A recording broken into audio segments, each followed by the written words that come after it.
Mr. President, sir, this Constituent Assembly declares its firm and solemn resolve to proclaim India as an independent, sovereign republic and to draw up for her future governance a constitution wherein the territories will be governed by the country. In substance, my amendment proposes we postpone passing this resolution to a later stage to enable the Muslim League and the Indian states to participate, if they choose so, in the deliberations of the Assembly. Now, I call upon Dr. Ambedkar to take the floor.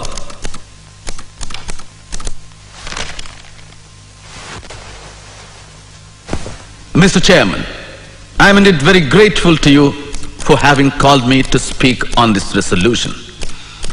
I know today we are divided politically, socially and economically.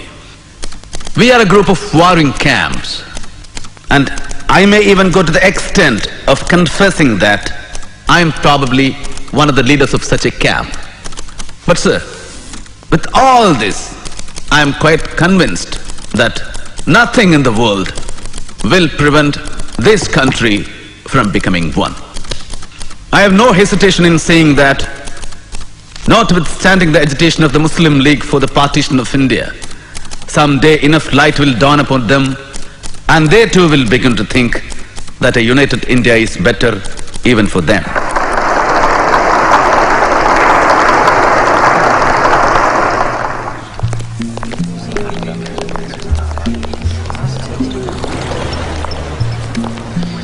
It seems you are firm on your stand on Pakistan. Well, Dr. Ambedkar, in your own words and thoughts on Pakistan, you have said that Hindus think that Pakistan is a dream of Muslims, but Muslims know that Pakistan is a reality. No, Mr. Jinnah. I'm against your two-nation theory. We should fight for the rights of the minorities staying on in this country. Well, that stage seems to have gone. Now Pakistan is going to be a reality.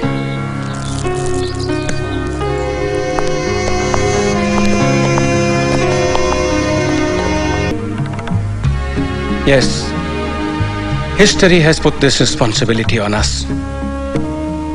I suppose I shall have to carry this blood on my conscience when I die. Well, to business then.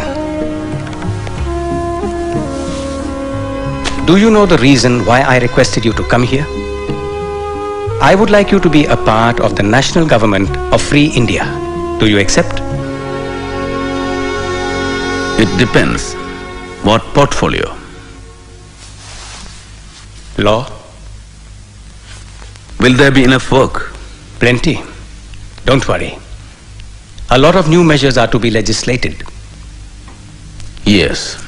The Hindu Code Bill is still pending, isn't it? Well, we are determined to clear it fast. I'm very glad. We shall be working together.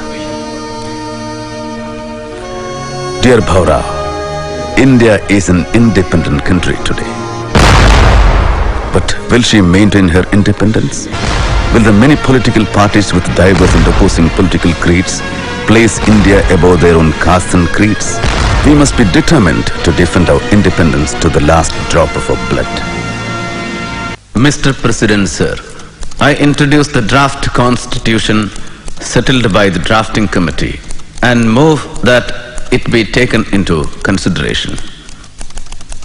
Mr. President, sir, I am one of those in the House who are aware of the amount of work and enthusiasm that Dr. Ambedkar has brought to bear on the work of drafting this constitution.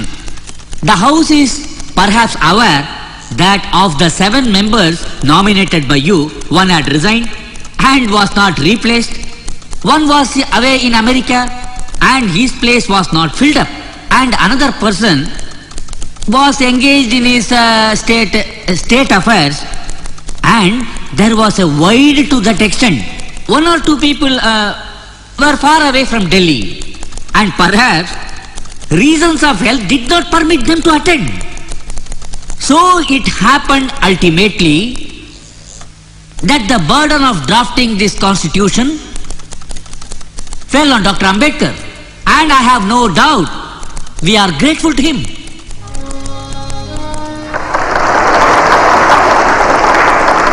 The credit that is given to me does not belong to me. It belongs partly to Sir B.N. Rao, the constitutional advisor to the Constituent Assembly, who prepared a rough draft of the Constitution for the consideration of the drafting committee. A part of the credit must go to the members of the drafting committee also.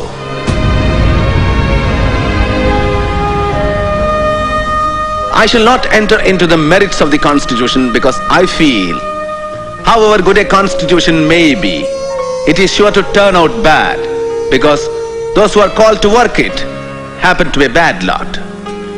However bad a Constitution may be, it may turn out to be good if those who are called to work upon it happen to be a good lot. It is therefore futile to pass any judgment upon the Constitution without reference to the part which the people and their parties are likely to play. Thank you.